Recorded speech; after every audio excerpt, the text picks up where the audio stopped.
Michel Moraguez, je suis le directeur commercial d'Aquafrecan. Alors Aquafrecan a été créé dans les années 80, c'est parmi les plus vieilles fermes aquacoles marines en France. Alors, en fait, tous les métiers de la mer et de la pêche travaillent ensemble. On a ici des équipes de pêcheurs, des gens qui s'occupent de l'entretien des structures, de l'entretien des mouillages, des vérifications sanitaires sur le site.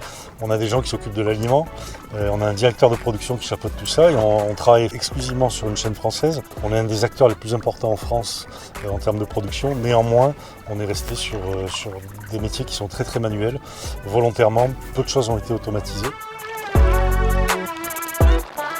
Je m'appelle Fred, je travaille ici depuis 1998. En ce moment, je m'occupe de l'équipe de nourrisseurs. Plus c'est petit, plus on va les nourrir plus souvent. C'est-à-dire dès qu'ils arrivent, on les nourrit 5 fois et au fur et à mesure qu'ils grandissent, le nombre de nourrissages diminue. On fait tout manuellement ici, oui, on n'a aucun automatisme pour le nourrissage. En fait, on a un aliment, c'est pas fait pour le faire grossir et faire du gras, quoi. Le but, c'est vraiment de le muscler et de faire un beau poisson, quoi.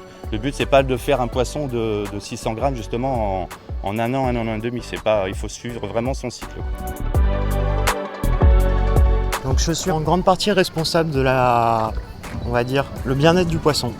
C'est ce qui va engendrer tout ce qui est les changements de filets, les poids moyens, les transferts. Alors pourquoi changer les filets? D'une part, pour le fouling, c'est les algues qui vont venir se développer sur le filet et qui vont empêcher l'entrée d'oxygène dans la cage. On va venir détacher le filet de la cage. Une fois que ceci est fait, on va venir couler autour de la cage le nouveau filet. Les plongeurs vont venir englober avec ce nouveau filet. Et après, on va remonter cet ancien filet avec un basculement du poisson dans le nouveau filet.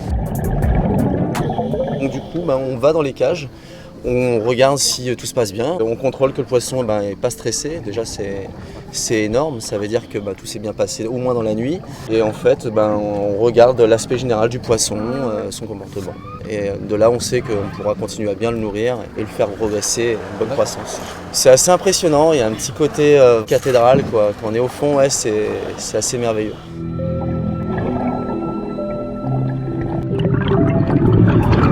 Moi c'est Kassim, en fait je suis le responsable de pêche et tout. Genre, en fait, nous on commence la pêche à 4h. Ici on a deux espèces de poissons, c'est des bars et des dorades que nous on élève ici.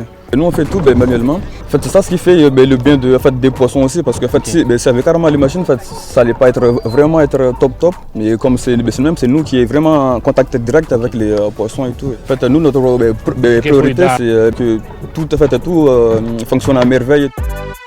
On avait un petit peu la pêche, est-ce qu'elle a été bonne? Oui, tout à fait. Là, on est sur un bar pêché ce matin à 4h et à 10h, il est prêt à partir chez le consommateur. Donc là, il est super frais. Oui, tout à fait. On peut le voir d'abord à l'œil bien brillant, pas opaque, et sa robe bien brillante.